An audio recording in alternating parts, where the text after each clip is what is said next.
Uh, Good evening, everyone. Ram Rahman's profile photograph on Facebook says the real Ram Rahman, and the only person who can introduce the real Ram Rahman is Ram Rahman himself.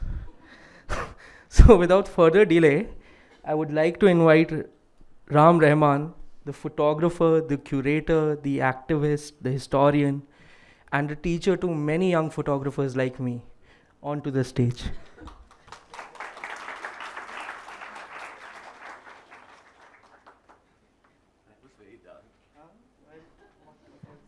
Well, if I may just spice it up, Ram has spoken in both the first edition and the second edition of the Delhi Photo Festival.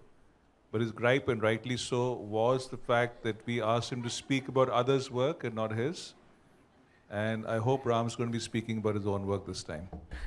First of all, thanks Dinesh, thanks Prashant for having set this festival up all those years ago. And it's quite an amazing thing that they've done. And I mean, just look at it here today. And I know that this year they've had a lot of problems money-wise. And I'm not one of the people who crowdfunded, but maybe in 2 years I'll have some money. And we can have a major funding from my side. That's We will remind you. yeah.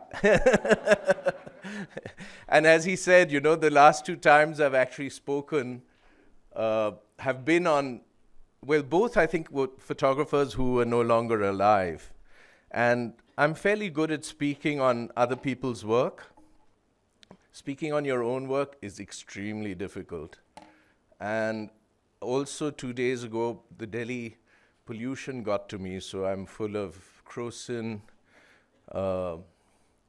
Benadryl, and other antihistamines right now, so it might be a bit shaky. I thought the best thing that I could do is actually just give you a story of how I ended up doing what I do, because a lot of young people here are coming from a very different situation, very different generation, very different India, very different economy. So I'm going to start, as other people have done before, grandparents, parents, etc. These are my parents. This is New York, 1945. My father and mother. Father's 30 years old, mother 15. She eloped from high school. Father was an architect. He had just graduated from architecture in MIT. He's one of the first Indians to study architecture in the US. And my mother was daughter of a very famous dancer who was American but had become an Indian in her own mind and in her own life, and had become a very well-known Indian dancer. That's my dad when he came back to Calcutta. He had got a West Bengal state scholarship to go to the US. And he was a very keen photographer. This is a photograph he set up and took of himself with his model of the new Secretariat building in Calcutta, which was the first tall steel structure in India. That's his photograph of my mother, who had studied Bharatanatyam in the south, in Tanjore and in Madras. So the atmosphere that me and my sister's here too today, we grew up with an architect, modern architect father and a classical dancer mother. So we were in a milieu of the arts as children. My father moved to Delhi because of Jawaharlal Nehru, who brought him here when the city was being built. And our history is really tied into the building of this new city through the 1950s, 1960s. And I think that journey is something that we are still on and continuing with. This is in Rashtrapati Bhavan. That's my mother on the left, Roshan Vajifdar in the middle, Yamini Krishnamurthy next to Jawaharlal Nehru.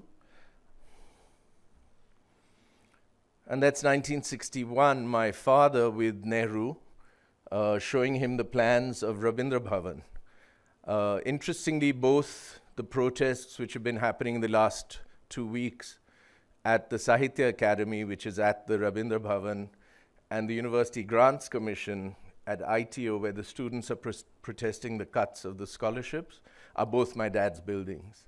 And it's interesting that those institutions set up in the 1950s and 1960s are now the site of this whole upheaval that we're going through. And that's one reason I really wanted to talk about this Nehruvian connection, because that's what is being demolished right now. And we are really children of that period and children of that ethos. That's the Rabindra Bhavan, in which Jawaharlal Nehru actually had a direct hand in design. This is Curzon Road Hostels. A lot of New Delhi, a lot of the new city that was coming up, the infrastructure was designed by my father. He worked for the PWD. And this was the whole, father was a student of Walter Gropius, had brought this whole aesthetic of the Bauhaus functionality, simplified modernism to Delhi. And remember, these buildings are being built when there wasn't a lot of money, so they're fairly cheaply built. But they still filled with a kind of idealism of the new India which was being created in many, many fields. That's a photograph of the ICCR alcove that was designed by Kanvinde, who was 5 years junior to my father in Harvard, also student of Walter Gropius, and in the back is my father's Indraprastha Bhavan. Dad was a very talented architectural photographer, actually, and I'm going to bring out some of that work maybe in January. This is the Indraprastha Bhavan, Ring Road. And that's my father with Joseph Stein, the other great architect who did the Habitat Center where the festival used to be, India International Center, Triveni, and that's me, at the zoo, which my father designed. We grew up in a house full of artists, musicians, actors, dancers. Delhi was very small in those days. This is a picture at Sujan Singh Park where we lived, in the Gujral on the left. That's my mother, the only barefoot person in the picture, with me. Satish Gujral, when he was gloriously hairless. M.F. Hussain and Charles Fabry. So this is the kind of, Hussain and Gujral had been introduced to each other in our house in Sujan Singh Park. And the reason I mention the bare feet is because Hussain actually has sandals in this picture. When I was in modern school, we had a lot of art, dance, music, photography. And this is a magazine cover. I had actually studied Bharatanatyam with Kalakshetra Lalita Shastri when I was young, and went touring in Russia and landed up on the cover of this magazine. And this is something that I think Pablo still wakes up sweating, because he wrote a piece on me in Platform magazine, mentioning this with great disdain almost, saying that he really thinks a lot of himself because he was on the cover of that magazine. Pablo was in school with me before he was thrown out. This made him even more jealous. This is the inside of the same magazine. And that's Pablo on the right, when he was a theater actor. We were all in Ruchika Theatre Group together. One of the important parts of our lives in modern school is that all the artists' children were in modern school. Because M.N. Kapoor, who was the principal, I think you missed some of that. Yeah, I'll show the porno pictures a little later. But M.N. Kapoor had actually gathered all the artists' children in the school because he thought that that would help the other kids become a little more creative. So the Alkazi children were there, the Bartholomew children were there, Tayyab Mehta's kids were there, Krishan Khanna's kids were there, I was there, Amjad Ali Khan was there, Madhup Mudgal, classical musicians. Everyone was in the school, and we were all roughly, Amjad is a little older, but roughly the same age. Now, I grew up in the house which was actually filled with photography. My mother was photographed by a number of photographers. This is a picture by Ahmad Ali from Calcutta, who's still alive, 94, I think, or 95 years old now. My grandmother, photographed by Shunil Jana,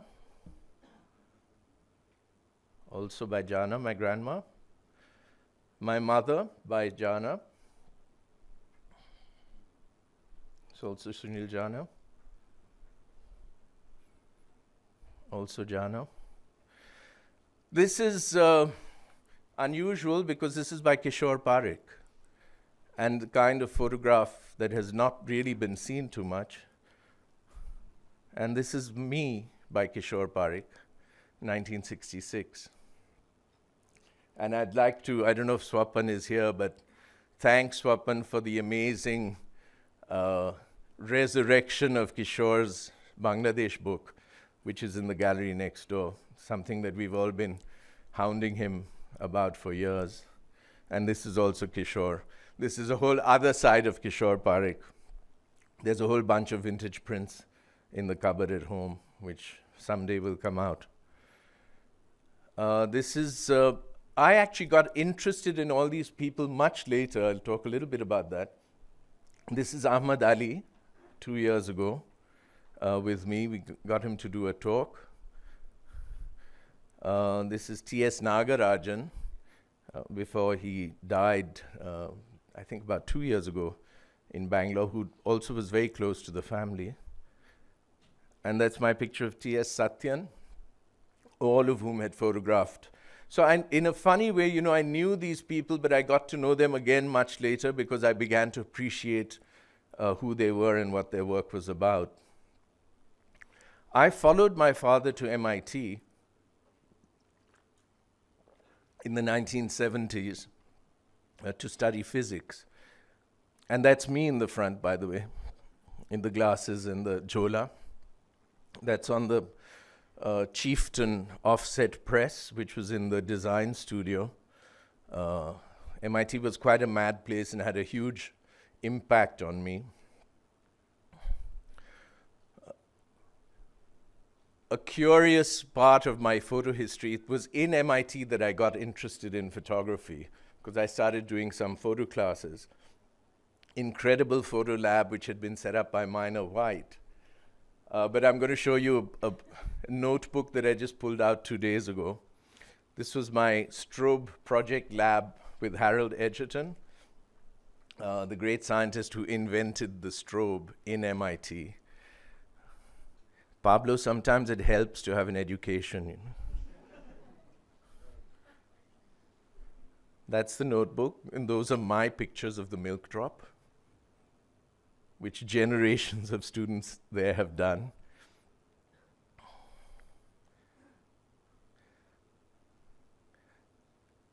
So I did study a little bit.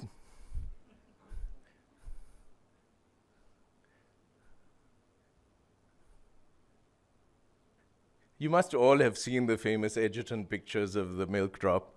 But this was, sitting in the lab. It was an amazing experience working with this man who was like a 13-year-old. And my mother never forgot him, because when she walked into the lab one day, he asked me if that was my girlfriend. And he used to walk around with these pictures, postcards of these in his pocket in the corridors of MIT. And because he was so famous, he would hand them out to everyone, as gifts. That's the bullet going through the milk carton and through the cigarette. And you see, I got a very good grade in this class. After that, I went to Yale to do graphic design, actually, because I didn't know what I would do after MIT, where I'd got a degree called a Bachelor of Science in Art and Design, because physics had gone through the door. I had done art history, Indian art history at Harvard, photography history at Wellesley. I mean, MIT kind of opened all kinds of windows, and that's where my interest in photography really started. But this was Yale, and I hated Yale. And this was the beginning of this construction around my desk, which became a kind of dissident construction. This photograph was taken by Philip Lorca de Courcia, who was a fellow student in photography, and PL has become one of the most famous American photographers now. And that was my graduation at Yale, which was not very traditional and caused quite an uproar. But I did get my degree. And I moved to New York and built this loft. That's my room in the back. And that's Lee and Maria Friedlander and Lois Connor, photographer. And actually that's a Halloween party, which is why she's dressed like a Native American. This is a place I had for 28 years. I had built a darkroom, except I was coming back and forth to Delhi for all those years. And I didn't know, how to earn a living at that time because I was not a press photographer, I was not a journalist. But because of my architecture connections, architects started asking me to photograph their buildings. And as I got more serious about that, I had to go and buy a view camera, which is my little field Sinar. And this is still the work that I do, and it's the only work I do which earns me some money through photography. This is my own pictures of my father's Sheila cinema, which has been beautifully preserved in Paharganj. It was built in 1961.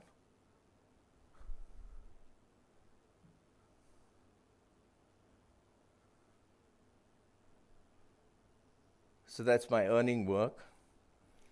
This is IMP's Museum of Islamic Art in Doha.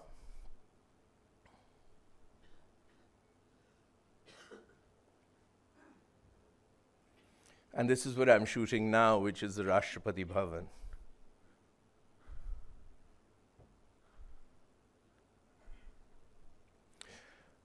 But at the same time, in the 70s, once I got interested in the US, and the reason I got interested in all those photographers who I knew as a child, or rather, they who knew me as a child, was because I got exposed to the history of photography in the US, and I began to realize that we didn't have a written history in India, and I'd never been exposed to something like a history of photography. And I began to realize that all these people that I knew who were in and out of my house were actually people who had done remarkable work, very important bodies of work. And I started following that as I grew up later on.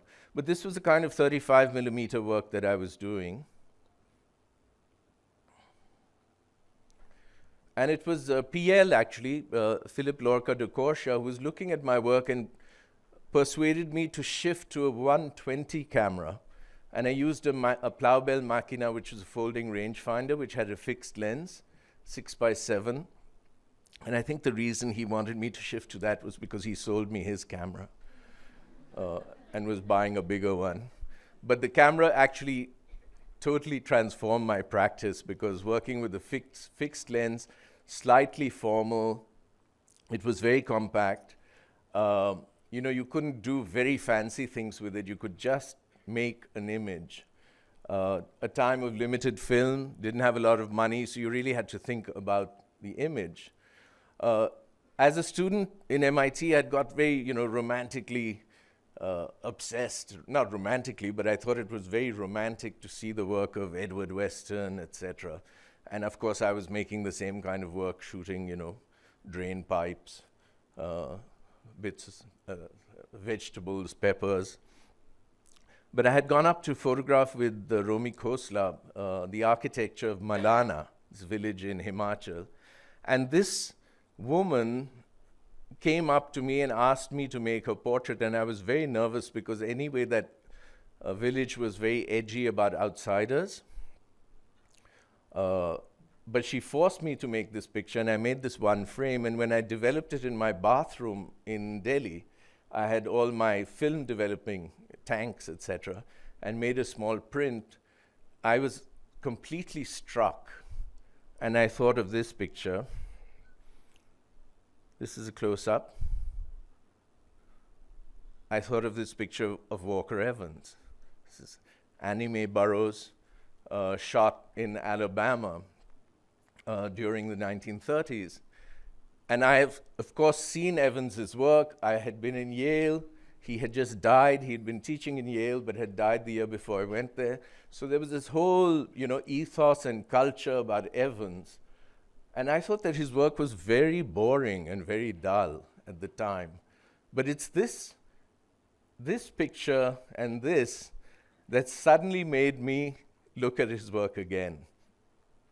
And it completely changed my understanding of the simplicity of his pictures, the directness, and how a picture like that could be filled with stories, with histories, with a real looking. If you looked really, really carefully and looked hard, I realized that there's an intensity of looking in his work, which, influenced me in the sense that it opened up different doors for me.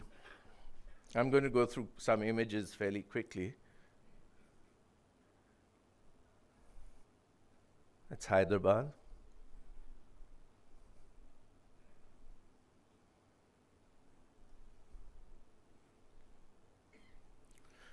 Very interested in our kind of pop culture, our street culture, and I looked at it as a kind of found art or a made art, a people's art, sometimes which happened serendipitously, but a lot of humor, a lot of fun, a lot of wit, a lot of politics.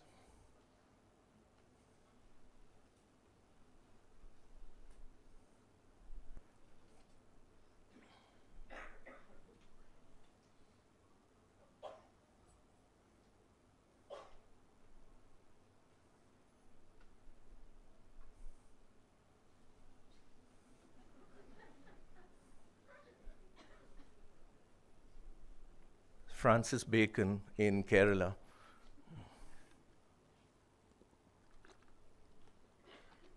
I don't know who would go to that tailor after seeing that sign to get their clothes done.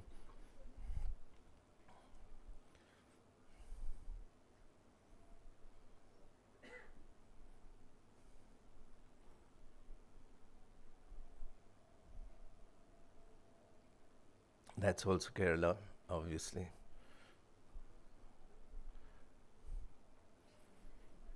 That actually was right around the corner, I think. This is Arjun Singh, when he was not in great favor.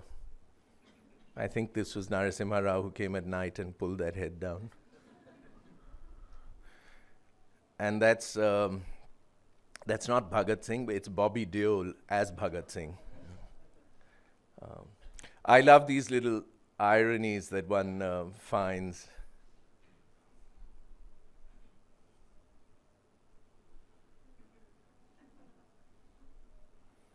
That's Jawaharlal.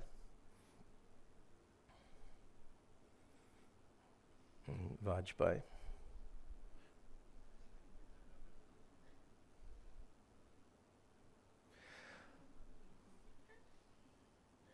Because of my connection with the arts, I knew a lot of the artists, and I have worked with the different generations of them. This is Bhupen Kakkar, who I got to know rather well. This is here in Delhi at the Gandhi Darshan. I have slightly more wicked pictures of this session, which someday I shall bring out. That's Francis Souza. That's in New York, in Souza's flat. Rekha Rodwitia. This is a picture that launched 1,000 hearts. Rumana Hussain, who very sadly died of cancer, breast cancer. Hugely, hugely talented artist and a very dear friend.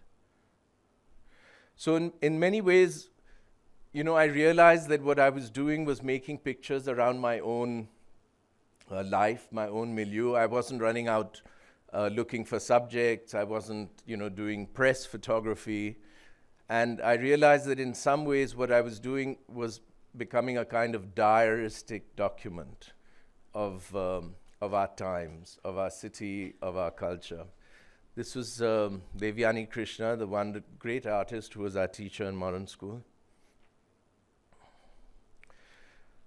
Pictures I pulled out remembering Shamshad Hussain, who's there in the middle, who'd passed away last week. And that's something that happens with these photographs, because as people depart, the picture takes on a completely different meaning. And that's Krishan Khanna and Shamshad. Shamshad in his father's flat in Dubai. And that's Paramjit Singh, Neelima Sheikh, and Shamshad in Vivan Sundaram's house a number of years ago. And that's Hussain painting a horse. Now, you saw that early picture of my father who'd done a picture of Hussain. So in some ways, that journey continues and those connections continued. Ruth Chhabwala and Cyrus Chhabwala both have now passed away. Ruth, of course, the writer, and Cyrus, who was an architect colleague of my father's.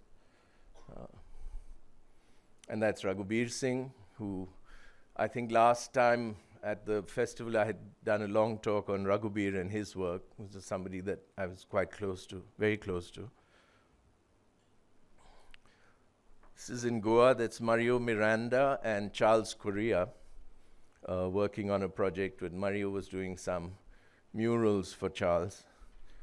I'd photographed a lot of Charles's architectural work, but we had become very close. He, of course, knew my father from the 50s. Habib Tanveer and Monica Tanveer. Habib Tanveer, the great theater director. All of these people are actually people that I've worked with. I've had the privilege of working with, including Mr. Paswan and Phulan Devi. This was actually the first day that he introduced me to Phulan Devi. I do not work with Mr. Paswan now, let me clarify. That's him in his house.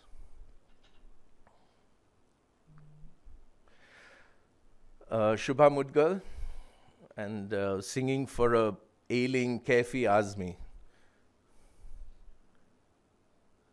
And that's Vidya Shah, who's become a superstar in her own right now. But this is something, I still find the documentary photograph, the document, to me is still fascinating. Because I think the stories that we have are wonderful, are rich. The people that we have are very interesting. Their stories are very interesting. So I'm endlessly fascinated by the document. And I've never felt the need to go into a slightly more expressive, aspect of photography. These are socialite friends in Delhi. Costume party. I love the theater of the city. That's Ashok Nehru dressed as his uncle, Jawaharlal Nehru.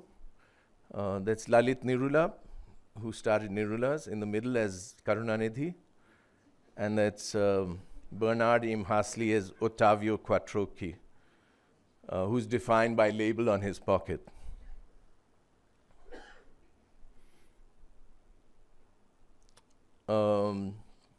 Ordinary dinner party in Delhi. Naveen Patnaik on the corner there has, of course, been the Chief Minister of Orissa for a number of years now. But this was in an earlier avatar. That's Jairam Ramesh's bald head in the foreground. And that was Unni Krishnan in the cocktail party. This is Unni Krishnan on the podium in front of Red Fort at a political meeting. I.K. Gujral, when he first ran for parliament, this is in Jalandhar, the same Gujral who was in that picture with me as a kid. And Sitaram Yechuri, Manmohan Singh. Bala Saraswati, her daughter Lakshmi. This is my arts connection, my dance connection.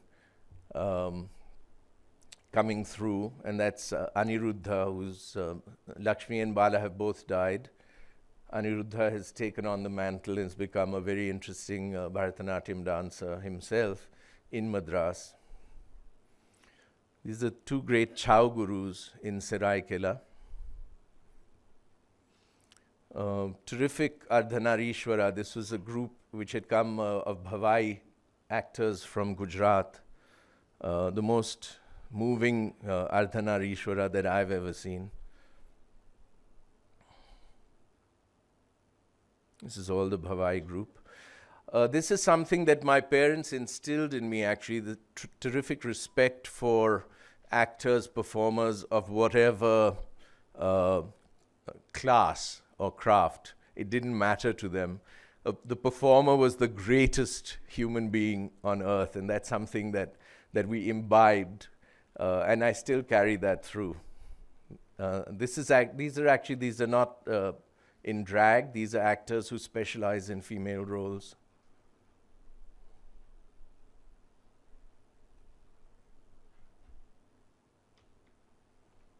Few portraits, something that I'm fascinated by.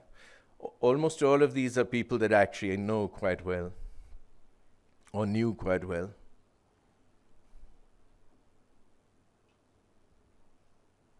That's my Nariyalwala. This is pretty recent.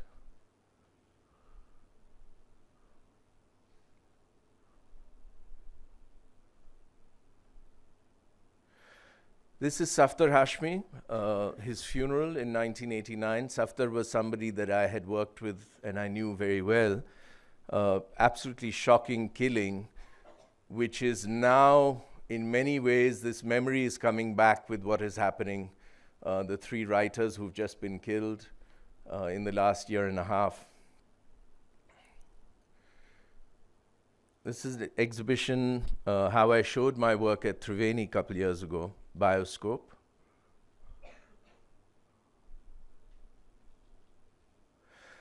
And I said, you know, the photographers I knew as a child, this is Madan Mahata. About 3 years ago, I did an exhibition of his architectural photography. Being one myself, an architectural photographer, and knowing Madan since I was a child, I realized that the work of Madan was, you know, not just first rate, but truly astounding work, because he documented a period of very interesting modernism in Delhi, extremely important architecture, huge body of which happened in Delhi. Very few of us realize that we're living in a city which has actually world-class level of modernist architecture. We keep talking about heritage, but nobody realizes about that heritage. And this was done with Photo Ink Gallery and Devika Daulat Singh, another great gallery that she set up. It happened really because of her. And in many ways, this was my sharing. I mean, I was interested in this history, but I wanted to share it with a younger audience, younger architects, and we did this show, which was an absolutely amazing show. Trying to do a book. Madan passed away about a year and a half ago. A wonderful man and great, great, great photographer.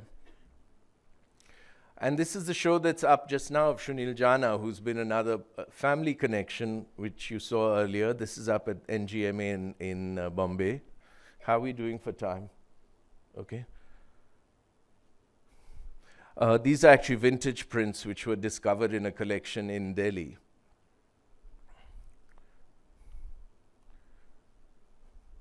This show is up till I think the 19th or the 20th of this month.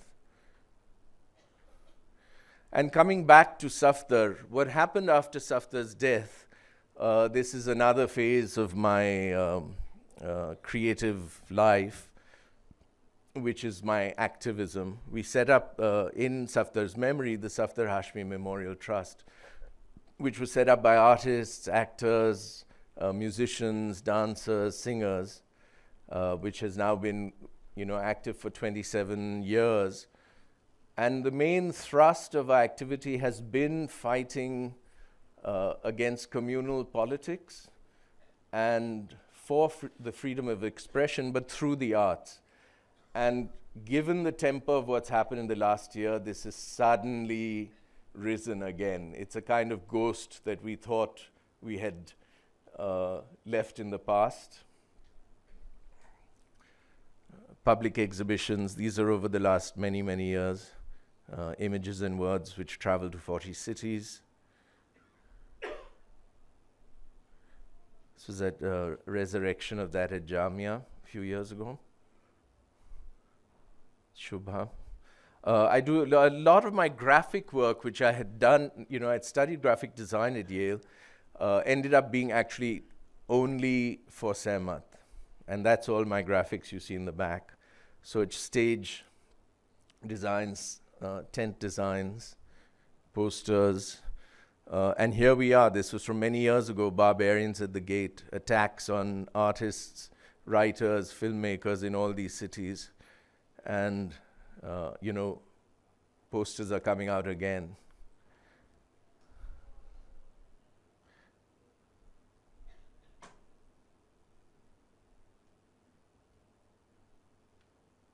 Book cover.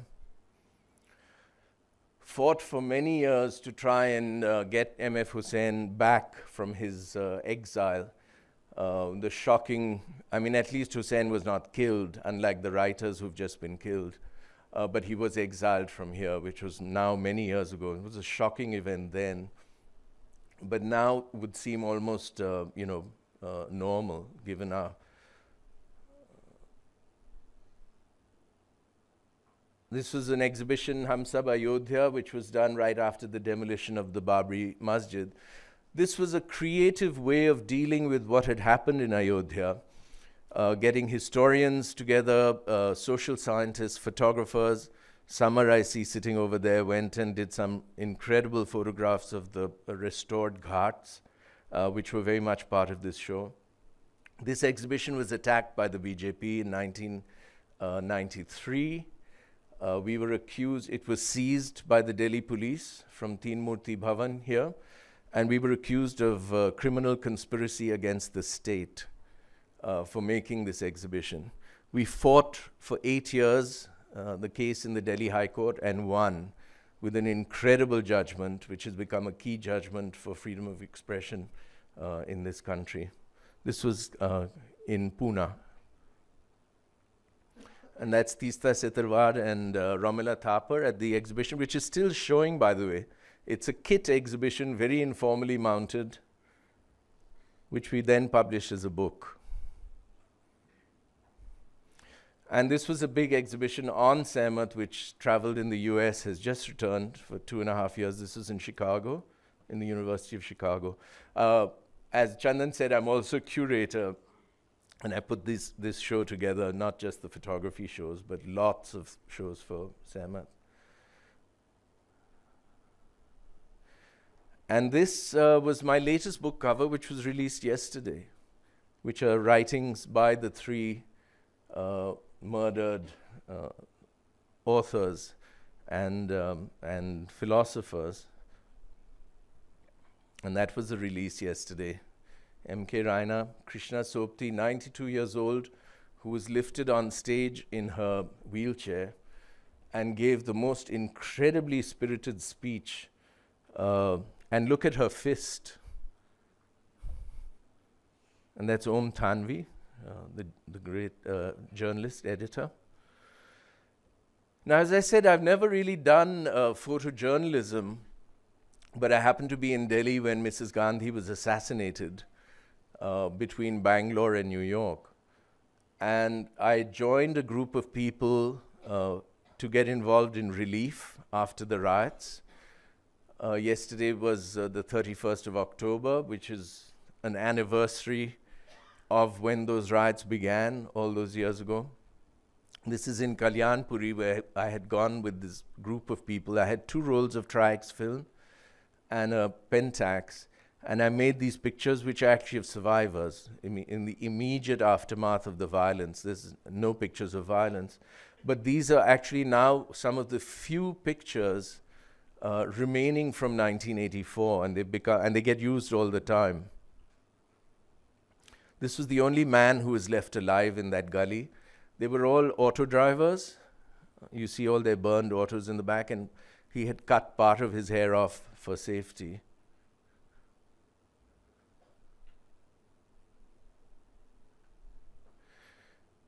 And this woman, whose name I never wrote down at the time, though I wrote down the name of her husband, whose finger she's holding in her hand, because his finger had been cut off to get his gold ring before he was burnt alive.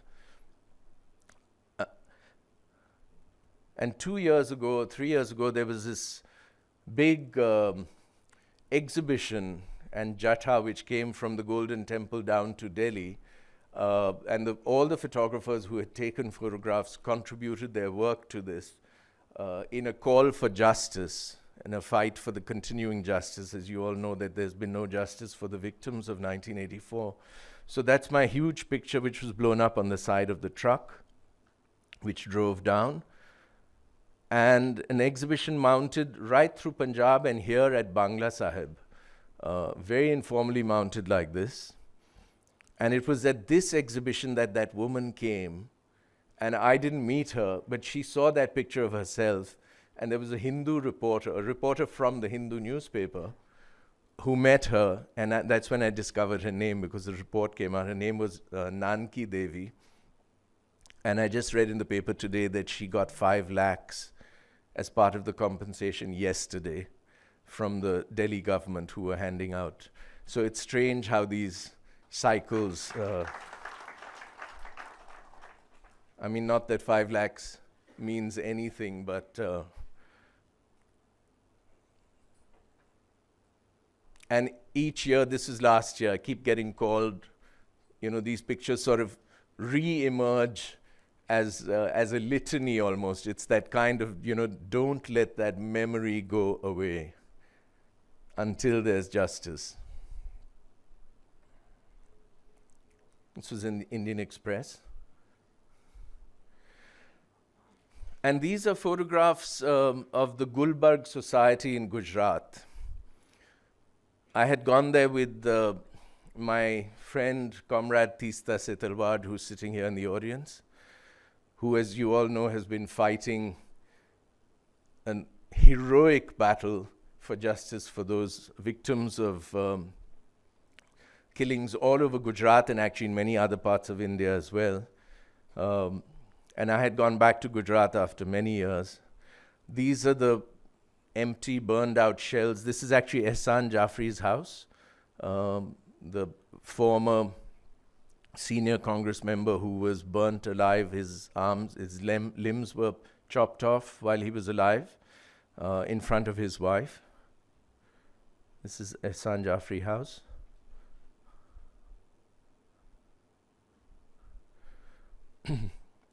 And that's, oh gosh, Tista, his name? Salim Sandhi, who's standing in the room where his son was killed. I mean, to go into these spaces with these people and listen to their stories is almost unreal. And this is Ehsan Jaffri's son, and Zakia Jaffri, his wife. And this is a case in which Narendra Modi is named as the first accused, which is a case which is still going on, which is why Tista is being hounded on many cases being lodged against her. This was the 10th anniversary of the massacre, and I didn't know what I would do with these photographs, but I finally ended up putting these pictures of the ruins. This was in Open magazine. So, these are pictures that I have tried to get out into the public. And I combined them with the pictures that I had done many years ago when we had brought many of the survivors and the witnesses and activists to Delhi. And I had done these very straight portraits, and again, I didn't know what I would ever do with them, but I documented all these people. And when I went to Gulbarg, I put this feature in Open, combining these images. And on the 10th anniversary, I made small prints in small frames, and Tista hung these in all the burnt out houses. And for me, this has been the most important exhibition that I've ever done.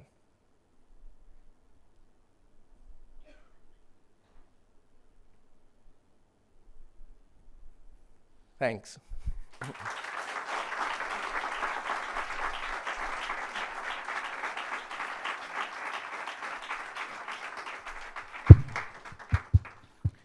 And before you ask any questions, I do want Tista to stand up.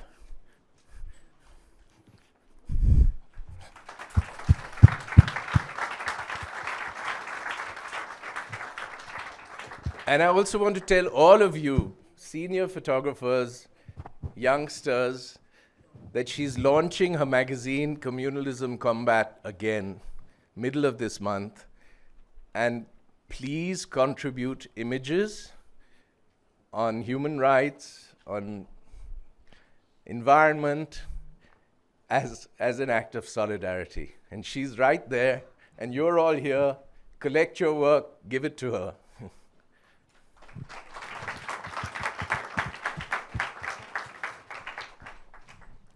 Ram, okay, right here. I mean, it's quite unbelievable to see, whatever this modern history we are making.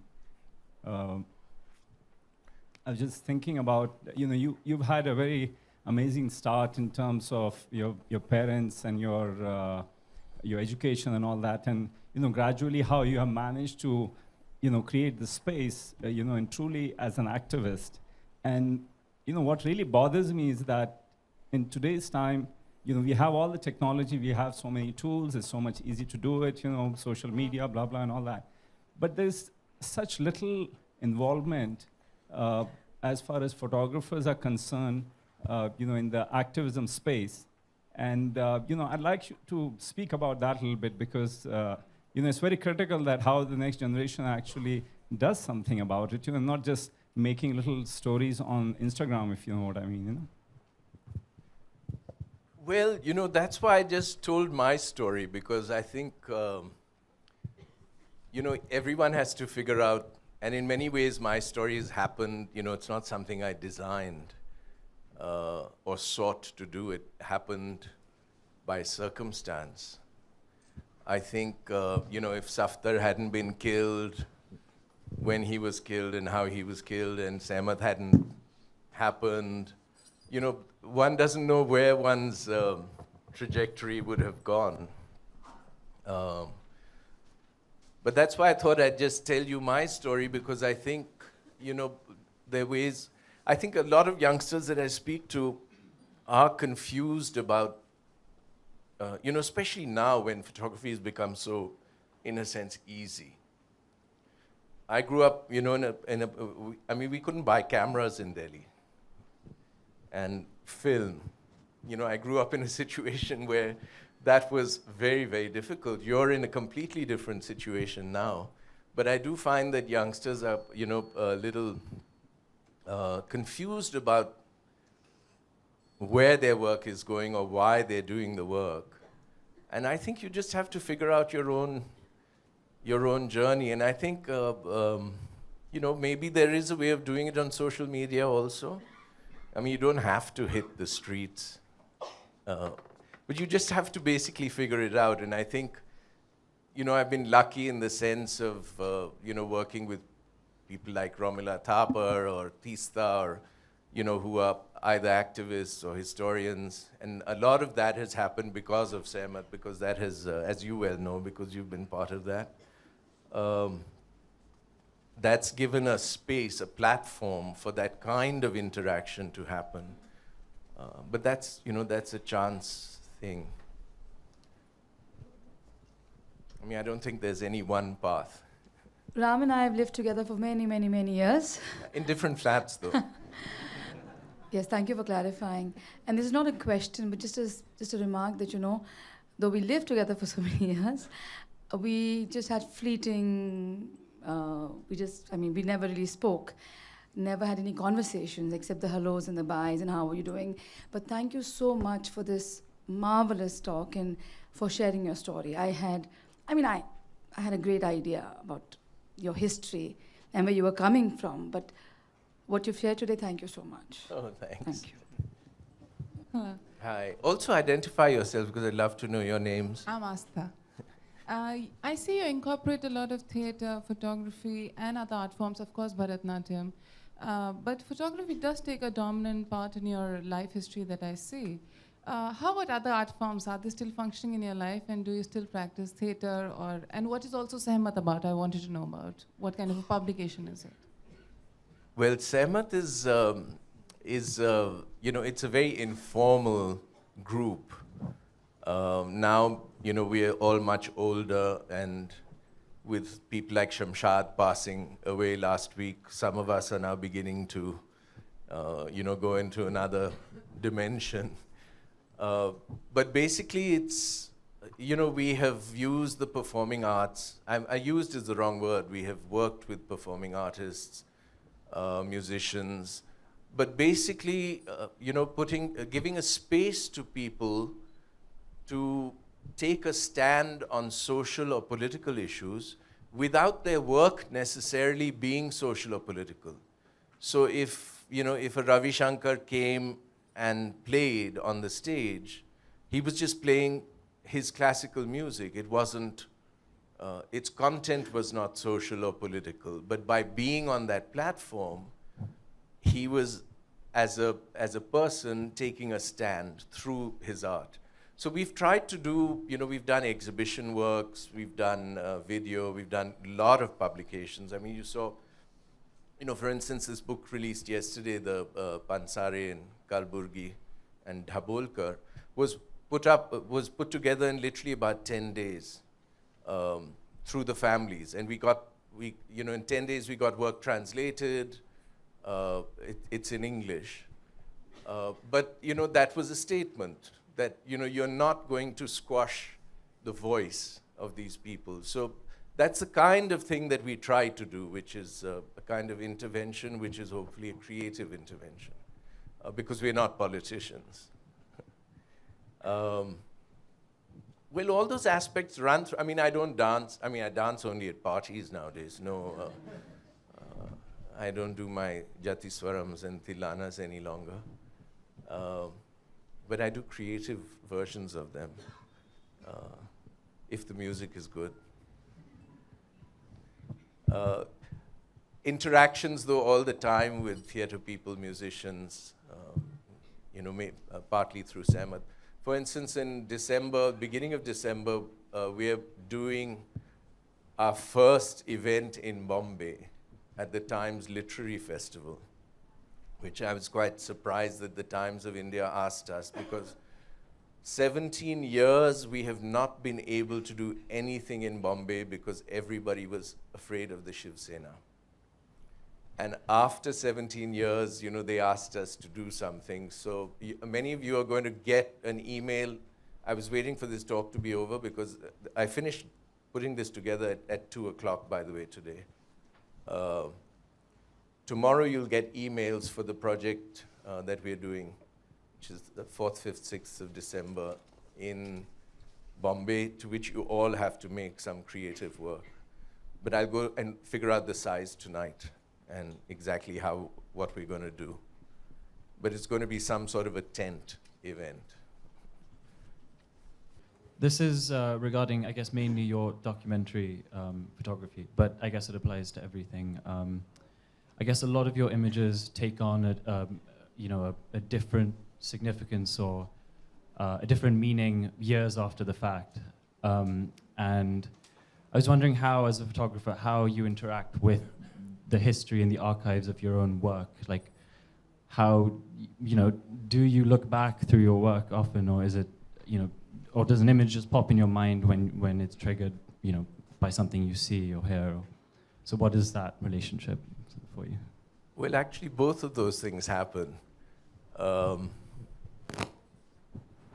You should also look, Chandan didn't mention, but he had said to me he was going to mention my Facebook posts.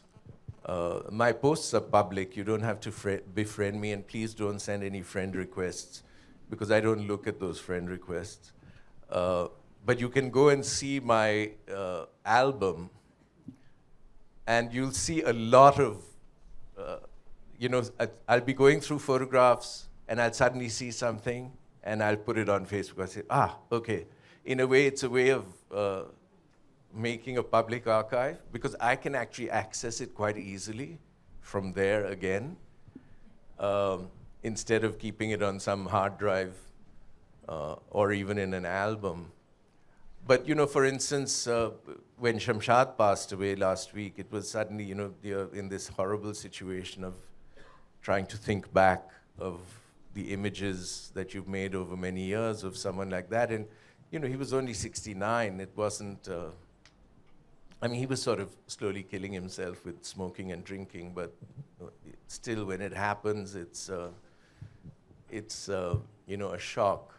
So in some ways, that goads you to pull out images, because now, as I said, the meaning of that image has completely changed with that event happening. Or that image I showed you of Ruth Chhabwala and Cyrus.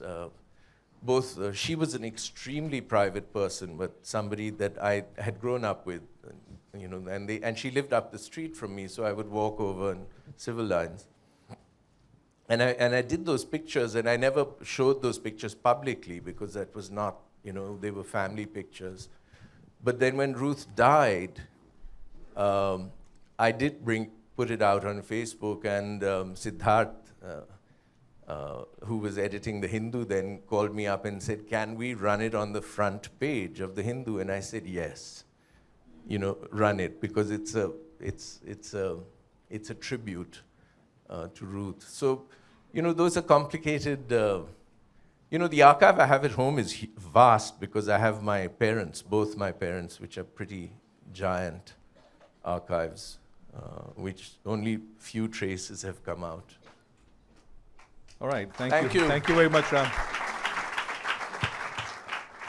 Different generation, very different India, very different economy. So I'm going to start, as other people have done before, grandparents, parents, etc. These are my parents. This is New York, 1945. My father and mother. Father's 30 years old, mother 15. She eloped from high school. Father was an architect. He had just graduated from architecture in MIT. He's one of the first Indians to study architecture in the US.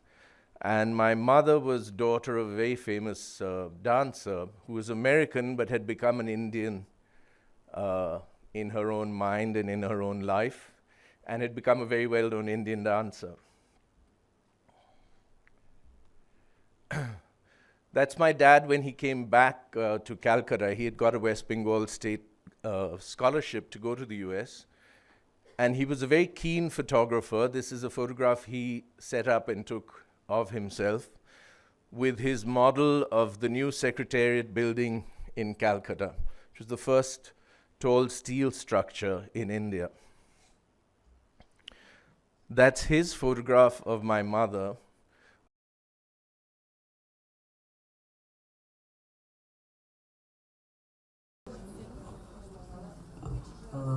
Good evening, everyone.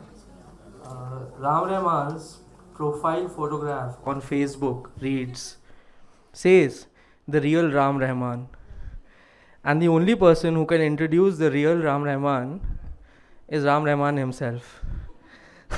So without further delay, I would like to invite Ram Rahman, the photographer, the curator, the activist, the historian, and a teacher to many young photographers like me, onto the stage.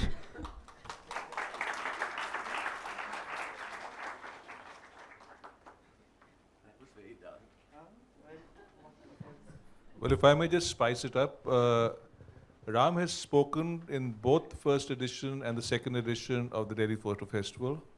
But his gripe, and rightly so, was the fact that we asked him to speak about others' work and not his. And I hope Ram's going to be speaking about his own work this time. First of all, thanks Dinesh, thanks Prashant for having set this festival up all those years ago. And it's quite an amazing thing that they've done. And I mean, just look at it here today. And I know that this year they've had a lot of problems money-wise. And I'm not one of the people who crowdfunded, but maybe in 2 years I'll have some money. And we can have a major funding from my side. That's We will remind you. yeah. And as he said, you know, the last 2 times I've actually spoken have been on, well, both I think were photographers who are no longer alive. And I'm fairly good at speaking on other people's work. Speaking on your own work is extremely difficult. And also 2 days ago, the Delhi pollution got to me, so I'm full of crocin, Benadryl, and other antihistamines right now, so it might be a bit shaky. I thought the best thing that I could do is actually just give you a story of how I ended up doing what I do, because a lot of young people here are coming from a very different situation, and the University Grants Commission at ITO, where the students are protesting the cuts of the scholarships, are both my dad's buildings. And it's interesting that those institutions set up in the 1950s and 1960s are now the site of this whole upheaval that we're going through. And that's one reason I really wanted to talk about this Nehruvian connection, because that's what is being demolished right now. And we are really children of that period and children of that ethos. That's the Rabindra Bhavan, in which Jawaharlal Nehru actually had a direct hand in design. This is Curzon Road Hostels. A lot of New Delhi, a lot of the new city that was coming up, the infrastructure was designed by my father. He worked for the PWD. And this was the whole, father was a student of Walter Gropius, had brought this whole aesthetic of the Bauhaus functionality, simplified modernism to Delhi. And remember, who had studied Bharatanatyam in the south, in Tanjore and in Madras. So the atmosphere that me and my sister's here too today, we grew up with an architect, modern architect father, and a classical dancer mother. So we were in a milieu of the arts as children. My father moved to Delhi because of Jawaharlal Nehru, who brought him here when the city was being built. And our history is really tied into the building of this new city through the 1950s, 1960s. And I think that journey is something that we are still on and continuing with. This is in Rashtrapati Bhavan. That's my mother on the left. Roshan Vajifdar in the middle. Yamini Krishnamurthy next to Jawaharlal Nehru. And that's 1961, my father with Nehru, showing him the plans of Rabindra Bhavan. Interestingly, both the protests which have been happening in the last 2 weeks at the Sahitya Academy, which is at the Rabindra Bhavan,